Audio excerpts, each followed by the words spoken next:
Many people wonder whether they should buy a house or an apartment when they want to purchase a property. Some think buying a house is better because it tends to increase in value over time. Others prefer a flat or an apartment because they're often more affordable and allow you to get into the property market faster. In this video, I'll discuss the different money-related aspects of choosing between a house and an apartment, and I'll also cover the important things to think about before making a decision, as well as other factors that aren't just about money, and that could be whether you're buying a place to live in or as an investment. Let's start with what is the difference. If you're buying a house, typically it's going to be freehold, and this just means that you own the house and you also own the ground or the land which that house sits on forever, or at least until you decide to sell the house. If you're buying a flat, most of the time it's likely to be a leasehold. This means if you purchase the flat on a leasehold, you'll own the flat, but someone else will own the land on which that building or flat sits on, and that person or that company is the freeholder. Then there's also a share of freehold, which is a blend of the two, so you still own a lease of your flat, but you also own a share of the ground alongside other people in the building. So if there are 10 flats in a block, you'll own the lease on your flat, but you also own 10% of the share of the ground alongside the other flat owners. But this isn't as common as freehold and leasehold. If you're buying this as an investment and you want to make money on it, people tend to go for flats over houses, as generally they're cheaper, and so subsequently the gross yield seems to be higher. By gross yield, this means your profit before taking into account all the expenses and the costs. Now the issue here is that the gross yield can be a bit deceiving when it comes to flats, because the ongoing costs of owning a leasehold flat are a lot higher, and there are two costs that come with almost all leasehold flats, and the first one is ground rent. As a leasehold owner,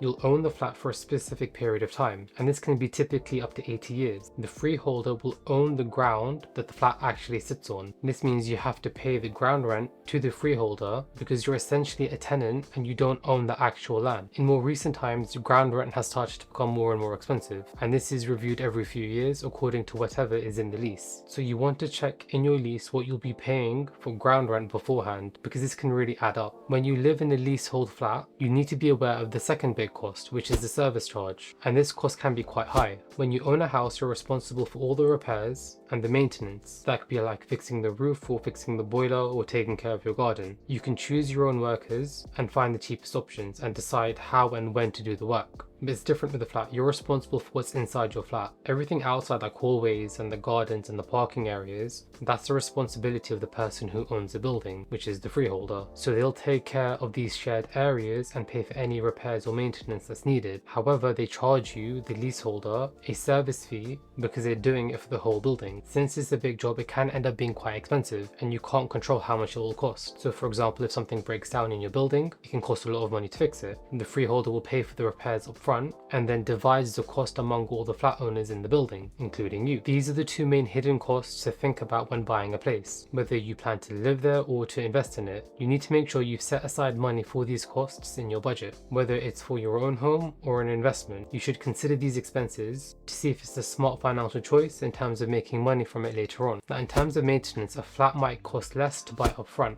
but owning a freehold house is often cheaper when it comes to the ongoing expenses, especially if the flat has a service charge. Another thing to think about is how long you own the property. With a freehold house, you own it forever, and you don't have to give it to anyone else after a certain time, and it's yours until you choose to sell it. With a lease, you can only have it for a set time, like 100 or 125 years. At the beginning, this usually doesn't matter or affect your property's value, but if the lease gets down to less than 70 years or 80 years, it can be tough to get a mortgage for it, as lenders don't like having a short lease. So if you're looking to sell, that will impact who can buy your place, and it will then impact the property's value and the amount of money you can get for it now. And it's very often you have to pay the freeholder to extend that lease. So again, this is something else you want to consider and to budget for. Another thing you want to consider is making changes to your property or having alterations done. Whether you're buying a house or a flat, you'd ideally want to try and increase the value of it over time. Generally, the prices in most big cities increase the longer you have the property, but you can also increase the value of the property by making alterations. There are plenty of things that can be done to increase the value of the property. If you are in the position of owning a freehold house, this is easier to do.